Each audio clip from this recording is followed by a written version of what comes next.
भवाप्ययौ हि भूतानां श्रुतो विस्तरशो मया त्वत्तः कमलपत्राक्ष महात्म्योऽपि चाव्ययम्।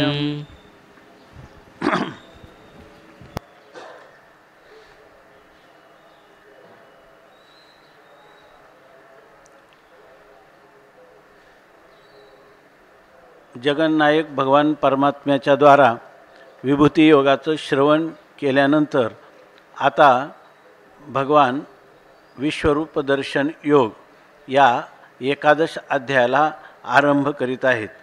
आरंभाला अर्जुन आत्तापर्यंत केलेल्या श्रवणासंबंधाने भगवंताला पर्वचा देत आहे किंवा आत्मनिवेदन करीत आहे की अर्जुन उवाच मदनुग्रहाय परमं गुह्यमाध्यात्मसंज्ञितं यत्त्वयोक्तं वचस्तेन मोहोयं विगतो मम.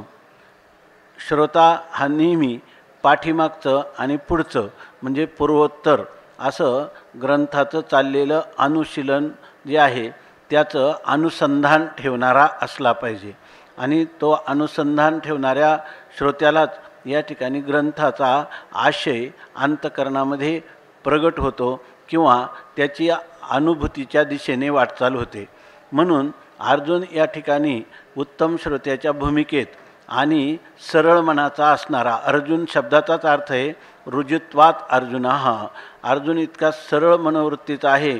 सुमनो आणि शुद्धमती अनिंदको अनन्यगती परी गौप्य ही तया प्रती चावळी जे सुखे. हे वेदांत तत्त्वज्ञान अत्यंत गुह्य निरतिशय गुह्य आहे आणि त्याचं श्रवण करण्यासाठी लागणारा अधिकार अर्जुनाचा आहे. आणि म्हणून अर्जुन या ठिकाणी भगवंताशी संवाद करताना मागचा अनुसंधान ते केलेलं श्रवणाचं आपल्याला आत्तापर्यंत प्राप्त झालेलं फल कथन करत आहे की हे भगवान आपण अकारण करुणा वरुणालय आहात, म्हणजे आपण निर्हेतुकी अहेतुकी दयाघन आहात आणि त्यामुळं माझ्यावर अनुग्रह व्हावा अशी आपल्या अंतःकरणामध्ये असणारी जी उत्कट इच्छा की माझा अर्जुन हा आत्मबोध संपन्न व्हावा आणि त्यासाठी अनुग्रह किंवा कृपा करण्यासाठी तुम्ही मला परमम गुह्यम जे अत्यंत गुह्य आहे ते ज्याला अध्यात्मसंज्ञितम, ज्याला अध्यात्म असं म्हणतात, ज्याला ब्रह्मविद्या असं म्हणतात, ते ज्ञान तुम्ही मला सांगितलं. आणि यत् त्वया उक्तम वचः, आणि ते आत्मज्ञान हे आपल्याला होण्यासाठी साधन काय आहे? दुसऱ्या कोणत्याही प्रमाणाने आत्मा आपल्या बुद्धीवर आत्मस्वरूप आरूढ होत नाही किंवा आत्मस्वरूपाचं ज्ञान होत नाही. त्याला प्रबल प्रमाण आहे वेद, अपौरुषेय शब्दराशी असा वेद किंवा शब्द हे त्याला प्रमाण आहे.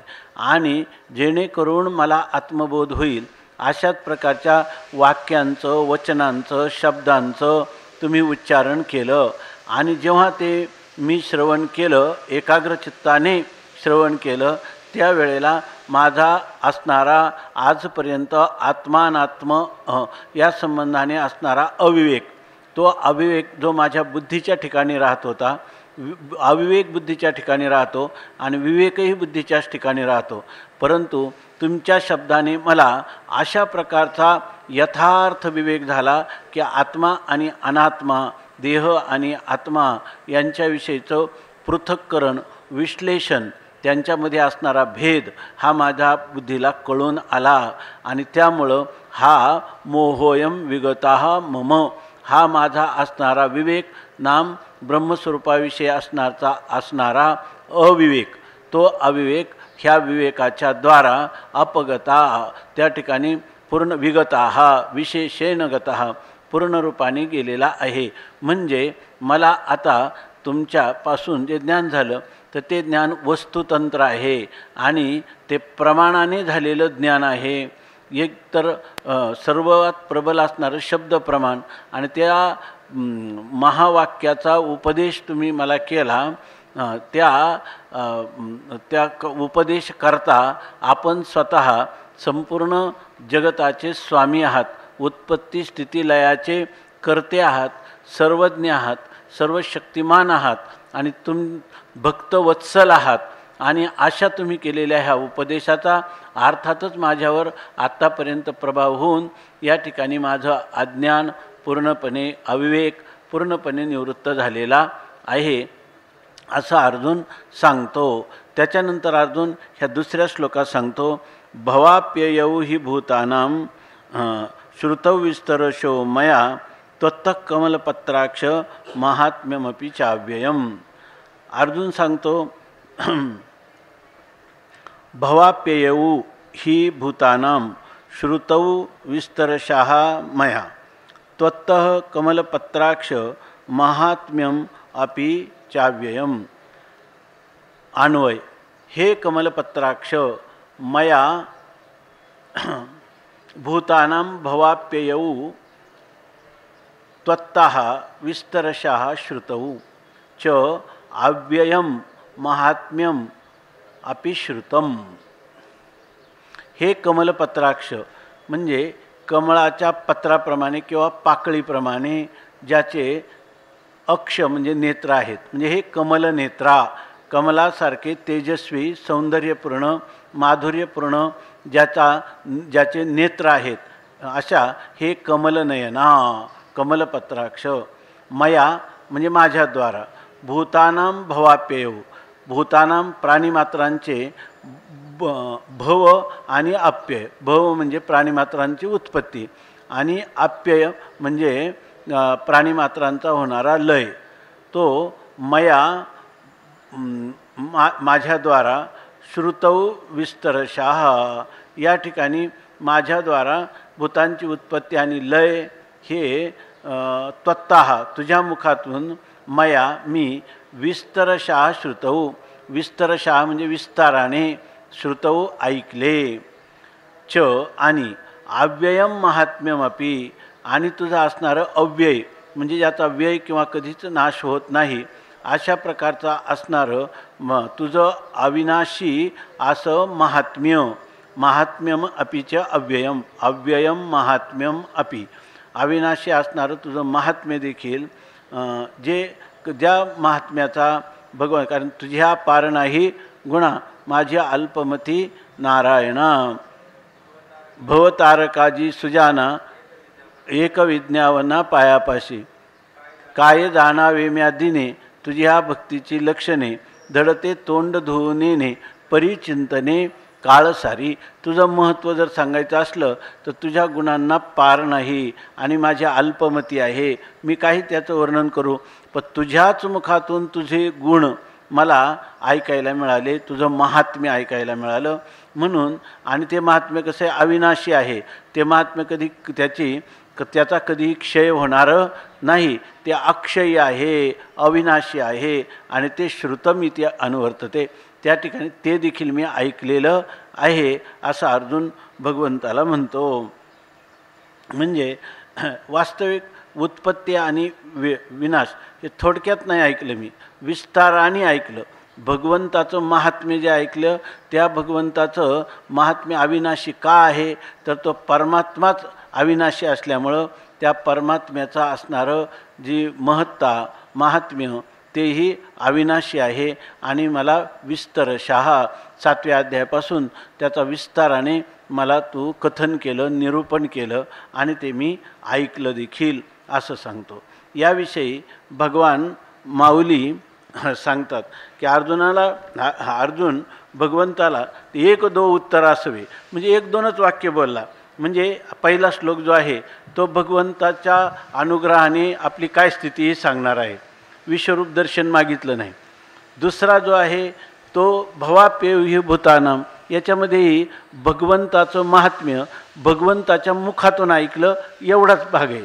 याच्यामध्येही अर्जुनाने आपली इच्छा अजून प्रगट केली नाही. ती इच्छा 3ऱ्या श्लोकामध्ये जर पाहिलं तर त्यावेळेला अर्जुनाचं थोडं सुतोवाच होतं. एवं एतद् यथार्थत्वम् आत्मानं परमेश्वर द्रष्टुमिच्छामि ते रूपम ऐश्वरम पुरुषोत्तम. म्हणजे फक्त 3रा श्लोक जो आहे तो एवढंच सांगतो, एवं एतत्, जेव्हा तुझे आत्तापर्यंत सांगितलं ते तसंच आहे. म्हणजे इदम इत्थम, ते अगदी निश्चित दगडावरच्या रेघेसारखं ते आकाट्य आहे. एवं एतत् यथा त्वम आत्थ परमेश्वर, हे परमेश्वरा तुझे सांगितलं ते अगदी त्रिवार सत्य आहे. आता फक्त काय आहे ते सत्य आहे, पण मला अजून त्या सत्याचा अनुभव आलेला नाही, त्याचं दर्शन झालेलं नाही. तुझे सांगतो ते तसंच आहे, पण मला मात्र काय आहे ते अज्ञात आहे, मला त्याचा अजून साक्षात्कार झालेला नाही. म्हणून ते ऐश्वरम रूप द्रष्टुम इच्छामी. म्हणून हे पुरुषोत्तमा त्या ऐश्वर्याने युक्त असणाऱ्या तुझ्याच्या स्वरूपाचं दर्शन करण्याची मला उत्कट इच्छा आहे. असं एक वाक्य झालं. एक दो उत्तरासवे म्हटलं ना माऊलीने, ते सुद्धा म्हणजे अगदी थोड्या शब्दातच. आता चौथ्या श्लोकामध्ये पुन्हा अर्जुन म्हणतो, म्हणजे एक वाक्य झालं आणि दुसरं वाक्य कोणतं आहे, मन्यसे यदि तच्छक्यम मया द्रष्टुमिति प्रभो योगेश्वर ततो मे त्वं दर्शयात्मानमव्ययम. अर्जुन म्हणतो, देवा मला ते रूप पाहण्याची इच्छा आहे, पण जर तत्शक्यम ते शक्य आहे अशा यदि त्वं मन्यसे, असं जर तू मानित असलास तर मग मला ते रूप जे आहे ते तू रूप मला दाखव. द्रष्टुमिच्छ काय योगेश्वर ततो मे त्वं दर्शयात्मानम अव्ययम. अव्ययम आत्मानं तदा त्वं मे दर्शय. जर तू मला म्हणजे माझा अधिकार आहे, मला पाहणं शक्य आहे, तुझ्या विश्वरूपाचा दर्शन करण्याचा अधिकार जर माझ्या ठिकाणी असेल तर मात्र त्या अविनाशी रूपाचं तू मला दर्शन करून दे, दाखव, मला साक्षात्कार करून दे. अशा प्रकारचं अर्जुन म्हणतो. हे दुसरं उत्तर. आता लगेच भगवान बोलायला लागले. श्री भगवान उवाच पश्यमे पार्थरूपानी शतशोथ सहस्रशः. असं त्याला सांगितलं. म्हणून त्यांनी सांगितलं, एक दोनच वाक्य बोलले, एवढंच दोनच श्लोक अर्जुन बोलला आणि लगेच भगवंताने पाहत म्हणायला लागले.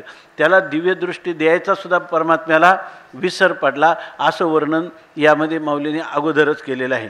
तर आता सांगतात, मग अर्जुन काय म्हणतो, मोह गेला याचा अर्जुनाला नवल वाटत नाही. देवाला सांगतो, तेने माझा जी मोह आहे, कारण काय आहे, केवळ हे परमात्मन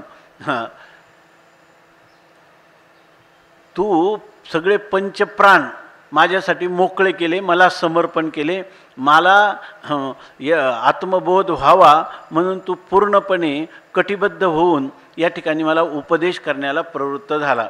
आणि तुला हे मी सांगतो की तू जे जे काही सांगितलं ना त्याच्यातलं काहीच वाया गेलेलं नाही. म्हणजे ते सगळं भगवान परमात्मा जे बोलत होते त्या अर्जुनाच्या हृदयामध्ये जसंच्या तसं त्याची मेधाशक्ती त्याला आकलनही करीत होती आणि त्याला साठवितही होती. म्हणजे त्याचं पूर्णपणे उपस्थिती देखील होत होती आणि तिचं परिवसान शब्दात्मक न राहता ते अनुभवात्मक असं होत होतं. अशा प्रकारे बुद्धीवर भगवंताने प्रतिपादन केलेले सगळे सिद्धांत यथार्थ रीतीने अर्जुनाने अनुभवले. म्हणून तो म्हणतो त्याच्यातलं काहीच वाया गेलेलं नाही, उलट चांगलं झालं. अगोदर मला मोह होता, परंतु तुझ्या उपदेशाने हा मोह पूर्णपणे नष्ट झाला आणि तुला यश आलं, किंवा मलाही याच्यामध्ये यश आलं. कोणतं यश खरं, जे साध्यंत माया निरसिली माझी. माझ्या जीवनामध्ये असणारं जो मायेचं आवरण होतं, दोन प्रकाराने असत्वापादक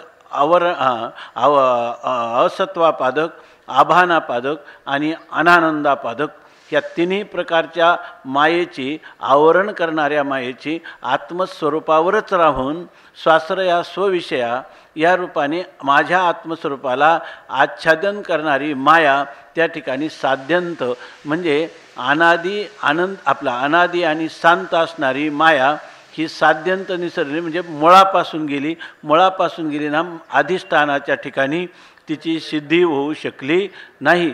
तिच्या त्रैकालिक अत्यंताभावाचा माझा निश्चय झाला असं सांगतो. आता काय आहे की ते म्हणतात, हे आज आनंदरूपी सरोवरामध्ये असणारी कमळं, त्या कमळामध्ये म्हणजे अत्यंत आनंदाने आणि करुणेने ज्याच्या कृपादृष्टीचा मला लाभ झाला आहे आणि ज्याने मला राहण्यासाठी, माझ्या बोधाला राहण्यासाठी आपल्या प्रसन्नतेचे रावळं मंदिरं ज्याच्यासाठी केलेले आहेत असा भाग्यवान मी आहे. आणि अशा मला तुझा उपदेश केला आणि आत्ता पुन्हा मोहाची भेट, म्हणजे मोह तसाच राहिला, अविवेक राहिला, अशा प्रकारची ही तुच्छ दरिद्री, आपण म्हणतो ना भाग्य दरिद्री, अशा प्रकारची गोष्टच कधी करायची. अरे वडवा नळ आहे आणि तो वडवा नळ मृगजळाची कितीही वृष्टी झाली तर त्या वडवा नळ कधी विझला जाईल काय मृगजळाच्या वृष्टीनं? तसं आता या ठिकाणी हा जो संसार रूपी हा संसार रूपी वर्षाव कितीही झाला तरीसुद्धा हा ज्ञानाग्नीचा जो वडवानळ आहे, ज्ञानरूपी जो वडवानळ आहे, त्या वडवानळावर ह्या संसाराचा कोणताही परिणाम होणार नाही. कारण का तर आता हा ज्ञानरूपी जो अग्नी आहे तो अग्नी निरतिशय व्यापक आणि पारमार्थिक सत्तेतलाच आहे. आणि हा संसार सगळा मिथ्या अशा प्रकारचा सदसद विलक्षण अनिर्वचनीय आहे. आणि त्या संसारातल्या गोष्टी आता या पुढं कितीही झाल्या तरी माझ्या बोधाला तुम्ही रात्री विचारलं होतं ना, माझ्या बोधाला मालिन्य करणं कधीच शक्य नाही. हा खरा निश्चय आहे, तत्त्वज्ञ पुरुषाचा निश्चय हा आहे. अंतःकरणाच्या अवस्थेत परिवर्तन व्हावं हे खऱ्या तत्त्वज्ञानालाही वाटत नाही. पण तो जेव्हा जीवनमुक्तीच्या विलक्षण सुखासाठी हे करतो तेव्हा जाणूनच करतो. जाणून करतो याचा अर्थ हे अंतःकरणाचे धर्म आहेत, आत्म्याचे नाही. आत्मस्वरूपाच्या ठिकाणी तुम्ही कितीही साधन केलं तर त्या साधनाने आत्मस्वरूपाची वृद्धी होणार नाही. आणि जर तुम्ही काहीच साधन केलं नाही तर त्या आत्मस्वरूपाचा क्षय पण होणार नाही. तसा तो काय आहे, निरतिशय असणारा, अखंड असणारा, व्यापक असणारा, क्षयवृद्धिरहित, षड्भाव विकाररहित. कारण काय आहे, ज्याला जायते आस्ती, वर्धते, विपरिणमते, अपक्षीयते, विनश्यती, ह्या सगळ्या अवस्था कोणाच्या आहेत? अनात्म्याच्या आहेत. बरोबर ना? हे षड्भाव विकार शरीराला आहेत, आत्म्याला नाही. आणि अर्जुन या ठिकाणी आपला बोध सांगत आहे की जसा वडवा नळाला मृगजळाचा वर्षाव कधी उपशम करू शकत नाही. एक श्लोक आहे मला वाटतं अद्वैत मकरंदामध्ये, पण तो काय मला आठवेना. तर त्याच्यामध्ये ते सांगतात की मी जे काही चिदाकाश आहे त्या चिदाकाशामध्ये ह्या मायारूपी ढगाने केवढेही जरी वर्षाव केला, पंचदशी ते का माया मेघो जगन्नीरम, मायारूपी मग यातून ही अनंत ब्रह्मांड जगदरूपी नीर कितीही उत्पन्न झालं. माया मेघो वर्षत्वेश यथा तथा, किती त्याने वर्ष. चिदाकाशस्य मे नो हानी, चिदाकाश रूप असणाऱ्या माझी काहीच हानी होणार नाही. आणि न लाभ येते, त्या ठिकाणी मायारूप मेघातून किती वर्षाव झाला तर माझ्या चिदाकाशाची हानी पण होणार नाही आणि लाभ पण होणार नाही. अद्वैत मकरंदामध्ये एक उदाहरण दिलं की आपला नेहमीचा वेदांत सिद्धांत आहे, समान सत्तेत साधक बाधक व्यवहार होतो. जर त्या ठिकाणी मृगजळाच्या पुराने जमीन कधी ओली होत नाही, याचं कारण मृगजळ आहे प्रातिभाषिक आणि ही पृथ्वी आहे व्यावहारिक. त्या समान सत्ता नसल्यामुळं त्याच्यामध्ये काय किती पाणी आलं तरी काही भूमी ओली होत नाही. आणि मृगजळ नसलं म्हणजे भूमी सुकते, असंही मृगजळाच्या अभावात होत नाही. त्याप्रमाणे आत्म्याच्या ठिकाणी वृद्धीही होत नाही आणि क्षयही होत नाही. षड्भाव विकार विवर्जित आत्मा आहे. काय सांगायचं होतं तेच गेलं लक्षात. तर अद्वैत मकरंदामध्ये असं लिहिलं की समान सत्तेत साधक बाधक व्यवहार होतो आणि विषम सत्तेत साधक बाधक व्यवहार होत नाही. परंतु त्यांनी एक असं उदाहरण शोधून काढलं की आकाशाची सत्ता कोणती आहे? व्यावहारिक. आणि पृथ्वी, आप, तेज, वायू यांचीही सत्ता, ह्या चार भूतांची सत्ता ही व्यावहारिक आहे. पण आपण जर पाहायला गेलं तर हे व्यवहारातलं असणारं भौतिक आकाश आणि त्या आकाशाच्या असणारी व्यावहारिक सत्ता आणि त्या सत्तेतले असणारे पृथ्वीचा किती जरी धूळ उडाली तर आकाश मलिन होत नाही, पाण्याने ओलं होत नाही, वायूनं वाहून जात नाही आणि अग्नीनं जळत नाही.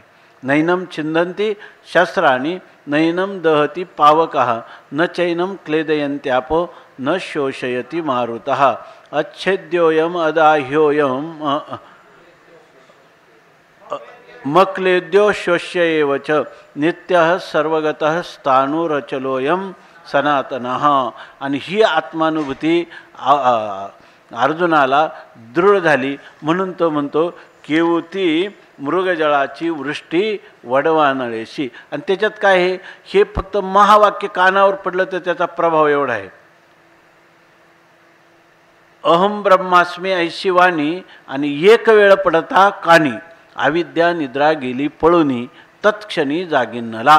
असं जर आहे, पण इथं सांगणारे कोण आहेत? भगवान. तुम्ही माझ्याबरोबर जे काही संवाद करताना तुम्ही जो महावाक्याचा उपदेश केला तो तुमचा अधिकार मला माहीत आहे. आणि तुमचा अधिकार म्हणजे काय आहे? तुम्ही सर्वज्ञ सर्व शक्तिमान असा आहे, किंवा जेणे हे विश्व निर्मियेले महर्षी देवाते संस्थापिले 21 स्वर्गाते धरिले सत्ता मात्रे आपोल्या असा तो परमात्मा, तो हा विठोबा निदान, ते तुम्ही श्रीकृष्ण परमात्मा आहात. आणि अशा वेळेला बरं त्या परमात्म्याच्या नुसतं सान्निध्य लाभलं असं नाही, त्याच्याकडून केवळ त्याच्याकडून श्रवण घडलं असं नाही, तर तुझ्या कृपेच्या गाभाऱ्यात मला राहायला मिळालं. आणि तुझ्या कृपेच्या आधारात, आणि तू तर सर्वात मोठा दातार म्हणजे दानशूर असणारा तू आहेस. आणि या ठिकाणी मी ब्रह्मरसाचा चारा भक्षण करत आहे. आणि असं असूनही इतकी जवळीक आणि या ठिकाणी माझा जो मोह आहे तो निघून गेला, हे सांगायला सुद्धा काही विशेष नाही. एवढ्या परमात्म्याच्या करुणाघन परमात्म्याच्या सान्निध्यात आणि त्याने माझा इतका अंगीकार केला की त्याने आपल्या कृपेच्या गाभाऱ्यामध्ये मला हे ब्रह्मरसाचं परगुण मेजवानी मला दिली. आणि त्याच्यामुळं माझा मोह गेला. याचं विस्मोक काय आहे? याच्यात आश्चर्य करण्याचं काय कारण आहे? अरे तरी उद्धरलो की तुझे पाय शिवतले आहाती. जेव्हा तुझ्या पायाला स्पर्श झाला, तुझं पददर्शन झालं, त्याच वेळेला माझे पाय तुझ्या उपदेशाने मी या ठिकाणी उद्धरलो, माझा उद्धार झाला असं सांगतात. किंवा दुसरा एक अर्थ केला आहे की तेने माझा जी मोह जाये, तुझ्या उपदेशाने माझा मोह गेला. येथं विस्मोक काय आहे? याच्यात काय आश्चर्य करण्यात?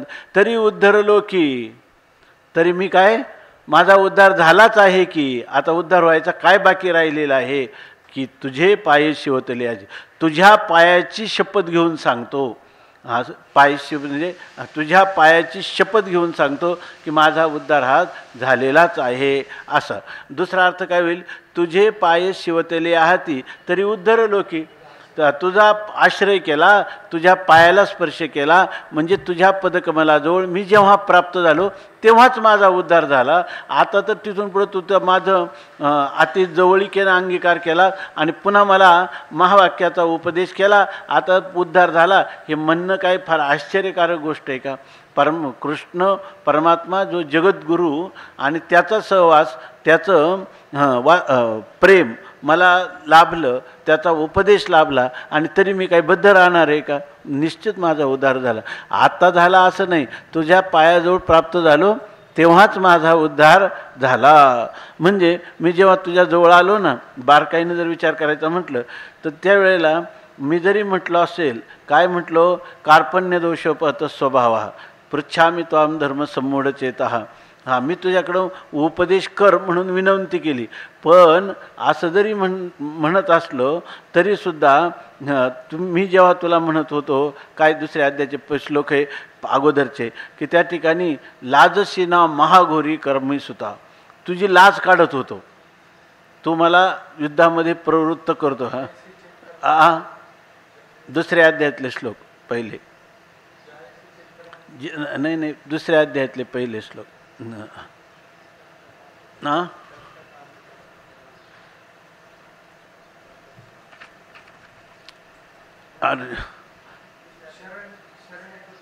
शरण नाही, त्यानं म्हणतो तुम्हाला हे युद्धात प्रवृत्त करतो. हां, तत्किम कर्मणी घोरे माम नियोजयशी केशव, ते श्लोक घेतलेले चालेल. पण इथं भाव चांगला पहा की अर्जुन 4थ्या नंबरचा श्लोक असेल तो. हां, 4थ्या नंबर हे बघा.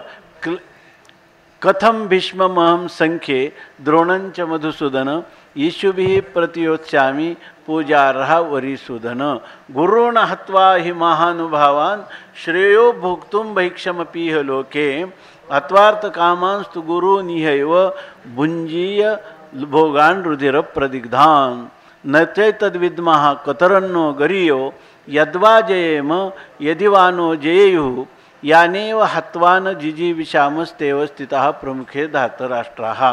की ते म्हणतात ना की भगवान परमात्म्याला अर्जुन म्हणतो की हे भीष्माबरोबर द्रोणाबरोबर युद्ध कसं करावं.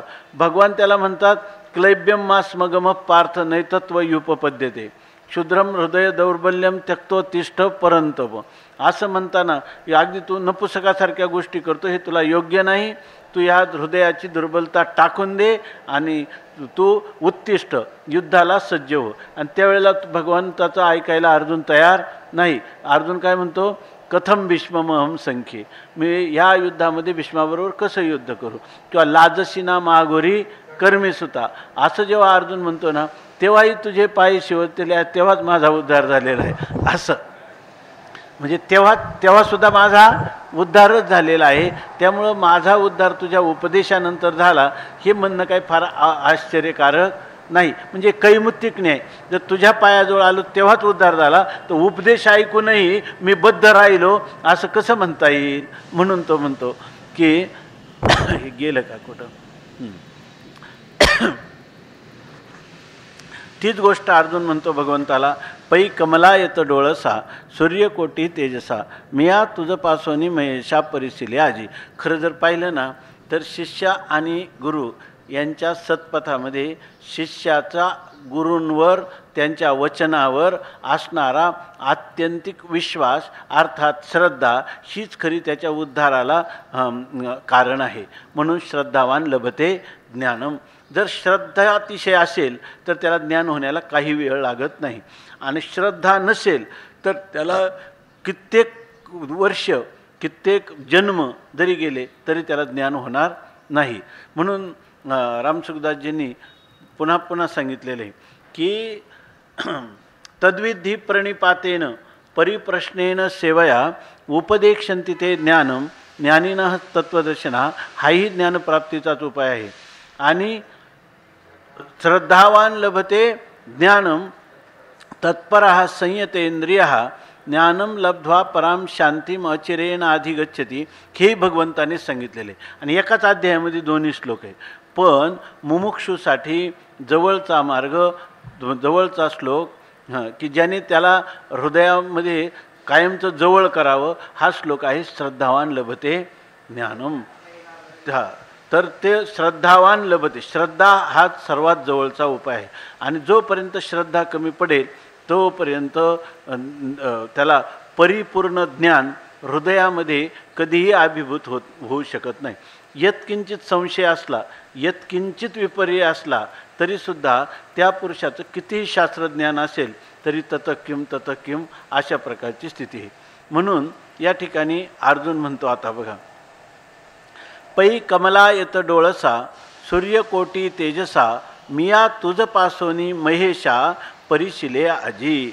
हे कमला येत म्हणजे कमळाप्रमाणे, आयत म्हणजे विस्तृत, डोळस म्हणजे डोळे असणाऱ्या, म्हणजे कमलपत्रापेक्षाही कमलपत्राप्रमाणे विशाल नेत्र असणाऱ्या.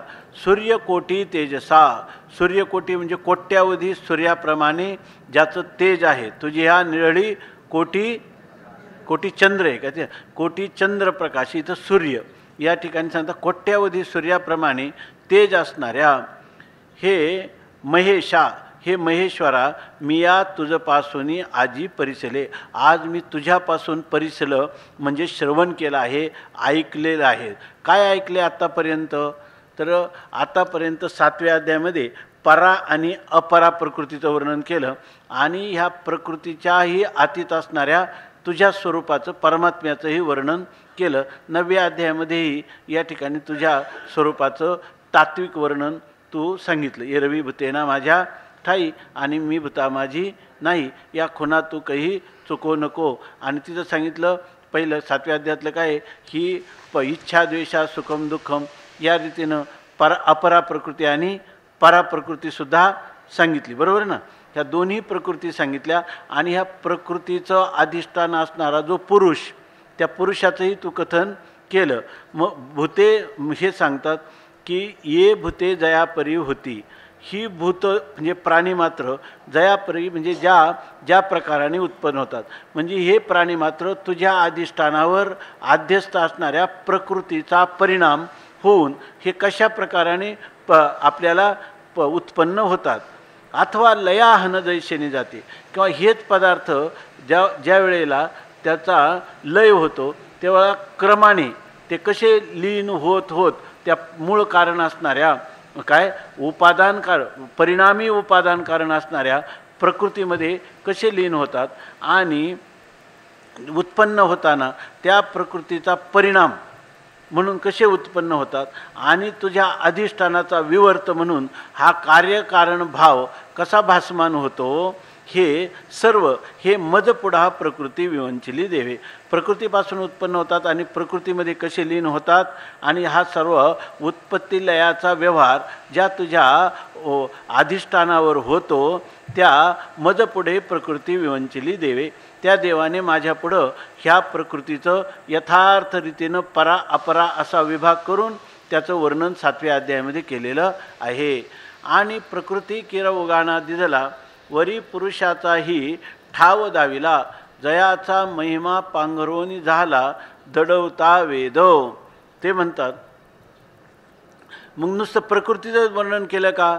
प्रकृती किर उगाना दिधला, या ठिकाणी प्रकृतीचा उगाणा म्हणजे हिशेब दिला. प्रकृतीचा हिशेब काय दिला? प्रकृती म्हणजे प्रकृती कशी आहे म्हणजे त्रिगुणात्मक प्रकृती कशी आहे.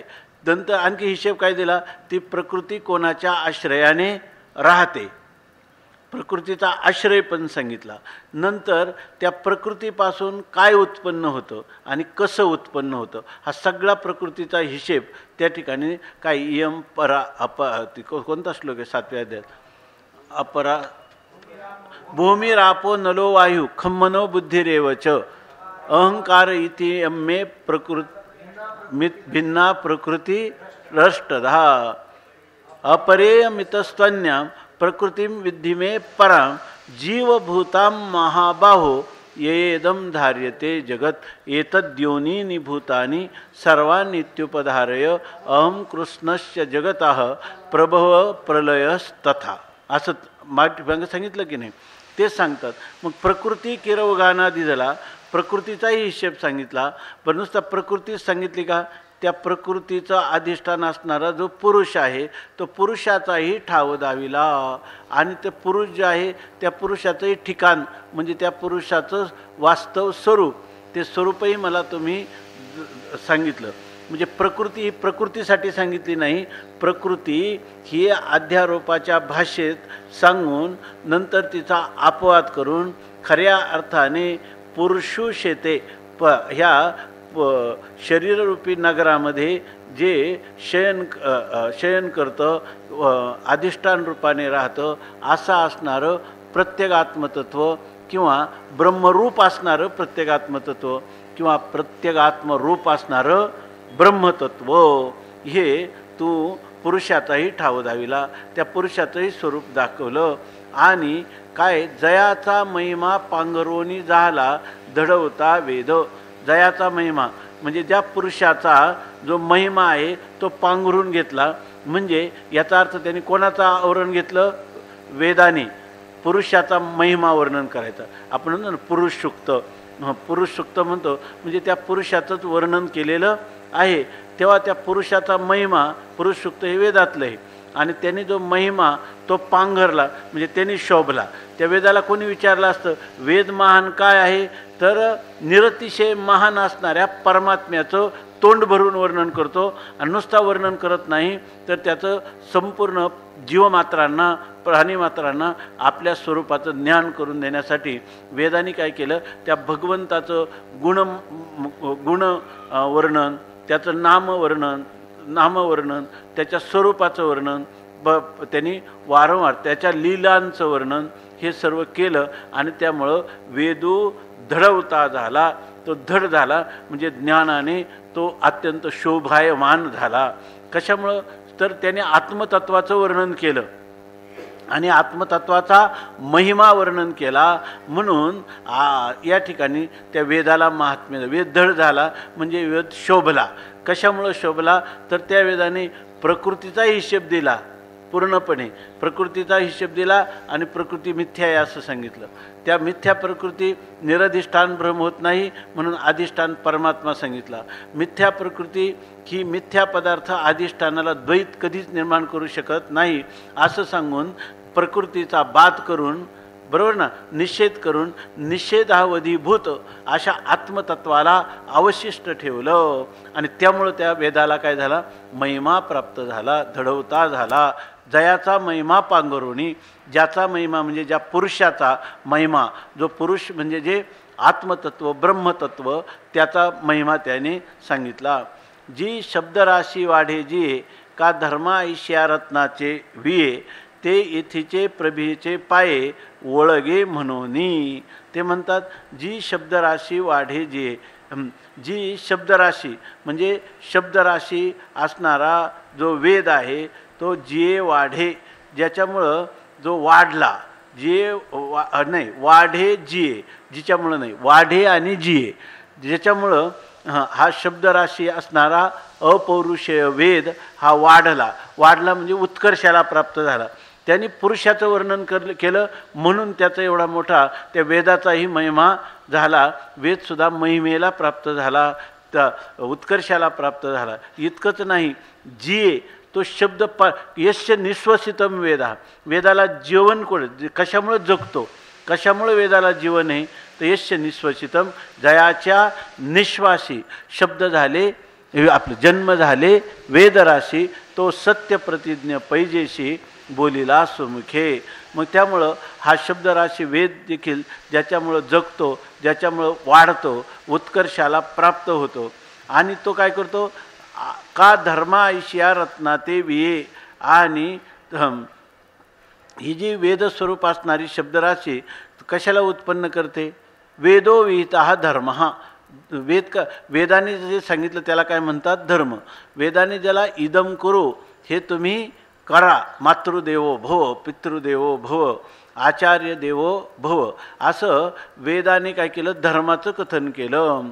धर्म म्हणजे वेदविहित, ज्या ठिकाणी किंवा धर्मास ऐश्या रत्नातिवे, जेणेकरून प्रजेचं धारण पोषण चांगलं होईल, त्यालाही काय म्हणतात, येन धारयते काय प्रजा, ज्याच्यामुळं प्रजेचं चांगल्या प्रकाराने धारण केलं जातं. धारणात धर्ममित्याहू, त्याला मनुस्मृतीमध्ये मला वाटतं धारण प्रजेचं चांगलं करतो त्याला काय म्हणतात, धर्म. वेदविहित आहे त्याला म्हणतात धर्म. जो अभ्युदय म्हणजे इहलोकातलं सुख मिळवून देतो आणि पारलौकिक दोन्ही सुख मिळवून देतो त्याला म्हणतात धर्म. आणि दुसरं आहे की जो आपल्या स्वस्वरूपाचं ज्ञान करून देतो त्याला म्हणतात धर्म. किंवा एक आहे स्वस्वरूपालाही धर्म असं म्हणतात. आणखीन एक काही त्याच्या जवळजवळ 10 करवारीजवडमध्ये मला वाटतं 8 ते 10 अशा धर्माचे लक्षणं दिलेली आहेत. हा वेद काय करतो, धर्मासारख्या रत्नाते विये, रत्नाला प्रसवतो. म्हणजे वेदामधूनच आपल्याला धर्माचं ज्ञान होतं. नंतर धर्माचं ज्ञान करून द्यायलाही वेद आहे का, त्यांनी असं लिहिलं आहे, ब्रह्म प्रतिपादकम शास्त्रम कर्म ब्रह्म का, कर्म ब्रह्म, धर्म मला वाटतं आहे धर्म शब्द आहे बहुतेक, चांगलं पहा, धर्म हे शब्द होते, कर्म नाही. तर धर्म आणि ब्रह्म हे काय, दोन्ही आपल्याला अज्ञात आहेत आणि त्या अज्ञाताचं ज्ञापन करणं. धर्माविषयी कोणती शंका निवारण कोण करील, वेद. आणि ब्रह्मविषयी ज्ञान कोण करून देईल, वेद करून देईल. मग ह्या वेदाने धर्माचंही ज्ञान करून दिलं की नाही? म्हणून म्हणतात धर्म ऐशा रत्नाचे बिये आणि येथीचे प्रभेचे पाये ओळगे म्हणून. तो जो वेद आहे ना तो दडवता झाला म्हणजे त्याला चांगल्या प्रकारचं अलंकार घालून किंवा चांगल्या प्रकारचं वस्त्र घालून तो जगाच्या समोर उत्कर्षाला प्राप्त झालेला, शोभायमानतेला प्राप्त झालेला असा तो आपल्यासमोर आला. याचं कारण काय आहे? ते येथीचे प्रभेचे पाये. येथीचे प्रभे म्हणजे हा जो पुरुष आहे त्याचं जे प्रभा आहे म्हणजे त्याचं तेज आहे. पुरुषाची प्रभा काय? ज्ञानस्वरूपाने असणं हीच त्या पुरुषाची खरी काय आहे? प्रभा आहे. आणि त्या प्रभेचं म्हणजे पुरुषाचं ज्ञान आणि त्या पुरुषाच्या ज्ञानाचे पाय म्हणजे काय? ज्ञानप्रभेच्या पाय. तर त्या ज्ञानरूपी तेजाची पायाची ओळगे म्हणून त्याची ते सेवा करतो. म्हणजे वेद प्रतिपादन कोणाचं करतो?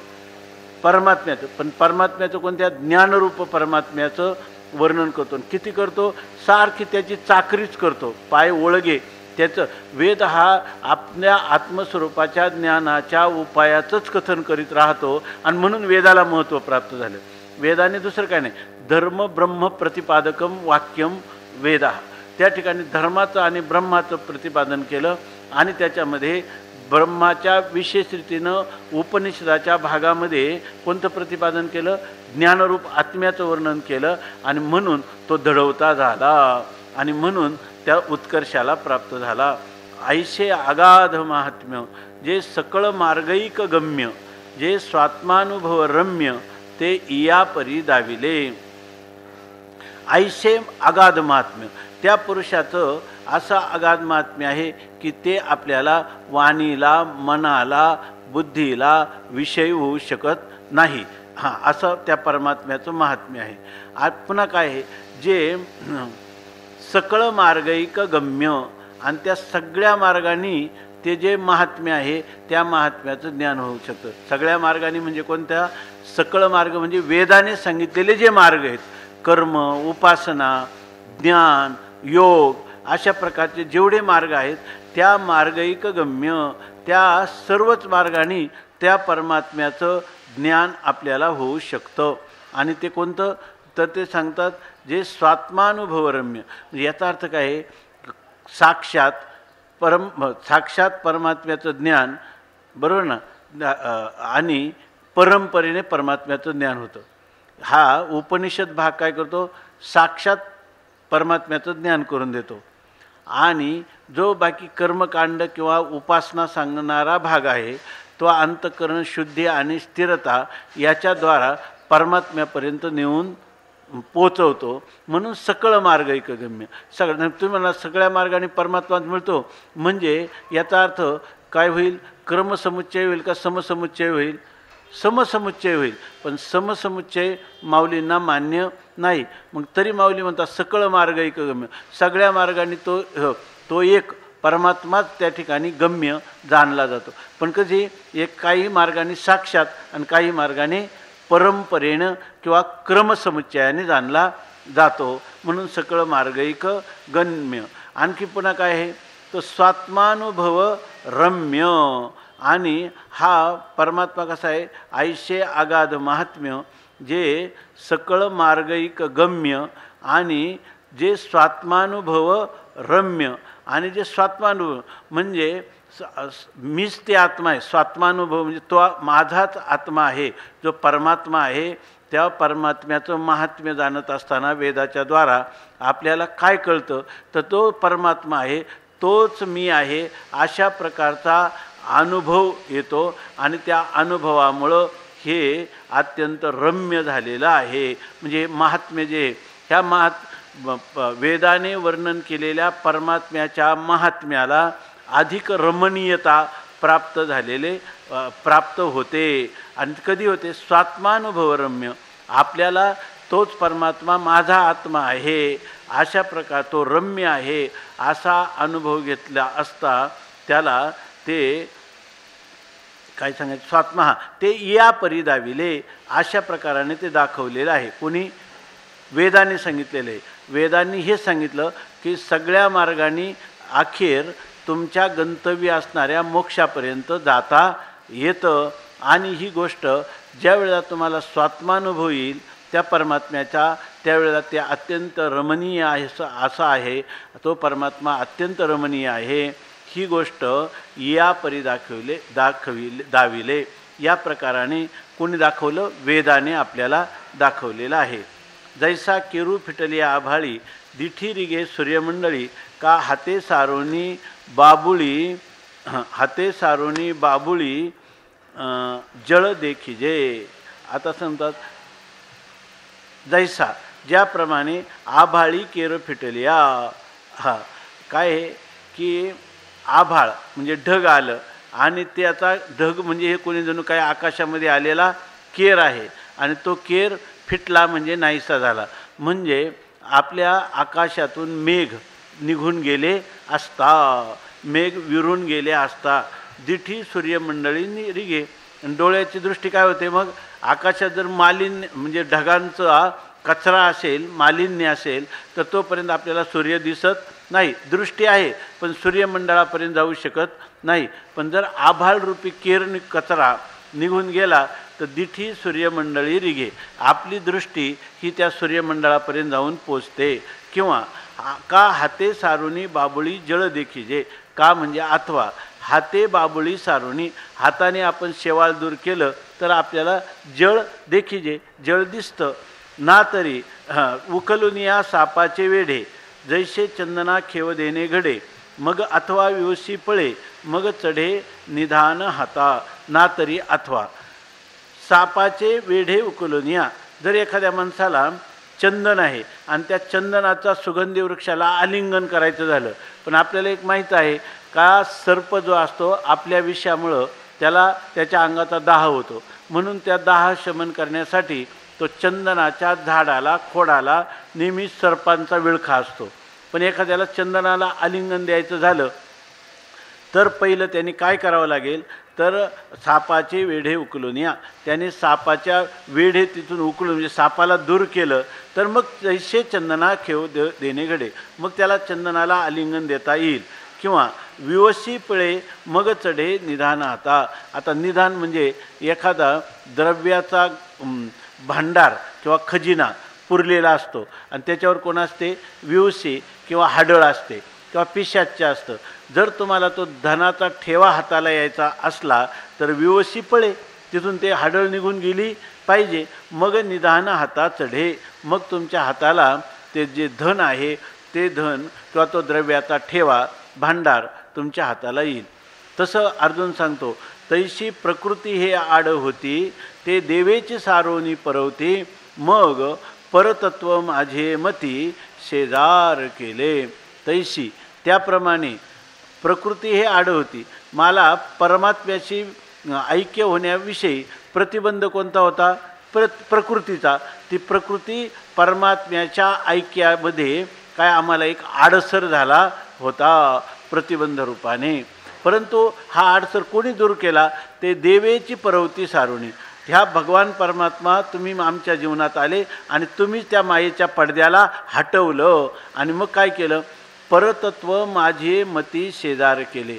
आणि परतत्व म्हणजे परमात्मतत्व जे आहे ना, त्या परमात्मतत्वाला शयन करण्यासाठी माझे मती शेजार केले. माझी जी बुद्धी होती त्या बुद्धीला परमात्मतत्वाची अनुभूती यावी म्हणून त्या बुद्धीवर त्या परमात्मतत्वाला झोपण्यासाठी शय्यागार म्हणजे अंथरूण किंवा शयन काय त्याला म्हणतो शय्या या रूपाने माझ्या बुद्धीला शेजार केले, शय्या केलं. म्हणजे जेणेकरून आता मी परमपुरुषाशी एकरूप होईल याच्यासाठी माझी बुद्धी अशी केली की जी प्रकृतीचं प्रतिबंध तो दूर करून ती विशुद्ध असणारी निर्मल बुद्धी, त्या बुद्धीमध्ये ते आत्मतत्व साक्षात शयन करतं. म्हणजे आत्मतत्व तिच्यामध्ये प्रगट होतं. अशा माझ्या बुद्धीची योग्यता तुम्ही केली. तो भिडा जरी म्हणो राहो तरी आना कवना पुसो जावो. हा नाही म्हणे ये विषयीचा मज देवा भरवसा केर झाला जीवा परी अनिक एक हेवा उपनला असे. अर्जुन म्हणतो ये विषयीचा देवा, ये विषयीचा म्हणजे ह्या परमात्म तत्वाचं मला अपरोक्ष ज्ञान झालं याविषयी. आतापर्यंत त्यांनी आपली अनुभूती सांगितली. ये विषयीचा मद कीर भरवसा झाला जीवा. मग जीवा म्हणजे माझ्या अंतकरणात पूर्णपणे निश्चय झाला की परतत्व माझे मती शेजार केले. आता ह्या परतत्वाचा मला पूर्णपणे अनुभव आला. माझ्या बुद्धीवर हे परतत्व परमतत्व तुझं वास्तव स्वरूप हे आरूढ झालं. याविषयी मला पूर्ण भरवसा नाम खात्री झाली. म्हणजे आता माझ्या बुद्धीत कोणताही संशय किंवा विपरीत भावना राहिलेली नाही. परी अनेक एक हेवा उपनला असे. परंतु माझ्या बुद्धीमध्ये आता आणखीन एक इच्छा निर्माण झालेली आहे. म्हणजे मला ज्ञान झाले याविषयी कोणते संशय नाही मला परंतु माझ्या अंतकरणात ज्ञान झाल्यानंतरही एक इच्छा मात्र उत्पन्न झालेली आहे. आता इथं काय आहे, ज्ञानामृतेन तृप्तस्य कृतकृत्यश्च योगिनः नैवास्ति किंचित कर्तव्यम आस्ति चेत न सतत्ववित. जर ज्ञानामृताने तृप्त झालेल्या पुरुषाला कोणतंही कर्तव्य नाही, कर्तव्यच नाही, तर अगोदर काही कर्तव्य असलं तरी इच्छा होईल, आहे की नाही. पण इथं काय आज अगोदर काय इच्छा जानाती, असं जर काहीतरी जाणलं मग इच्छती आणि मग करोती. परंतु जर त्याला काही कर्तव्याभावच होऊन जातो तर कर्तव्याभाव झालेल्या पुरुषाला इच्छेचा अभाव होईल का नाही. कर्तव्यच नाही तर इच्छेचा अभाव. पण अजून काय सांगतो, कर्तव्याभावरूप मोक्ष मला प्राप्त झाला आहे परंतु तरी पण मला इच्छा आहे.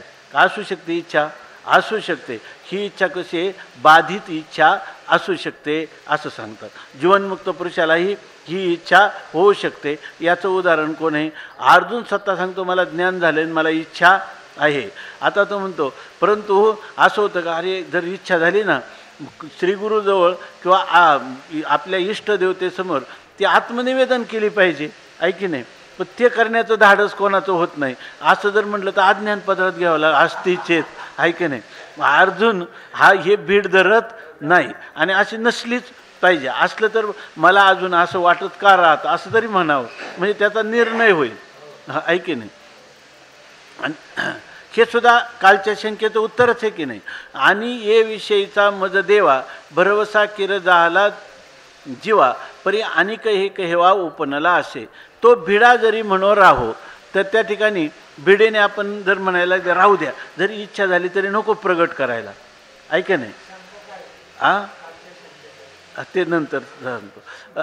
भिडा जरी म्हणो राहो तरी आना कवना पुसो जावं.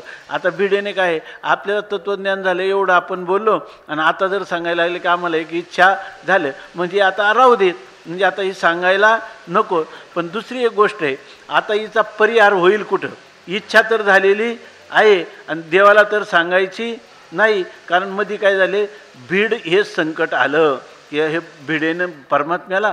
आणि अशा प्रकारची शंका एका बाजूला म्हणे किती अज्ञान प्रगट होईल.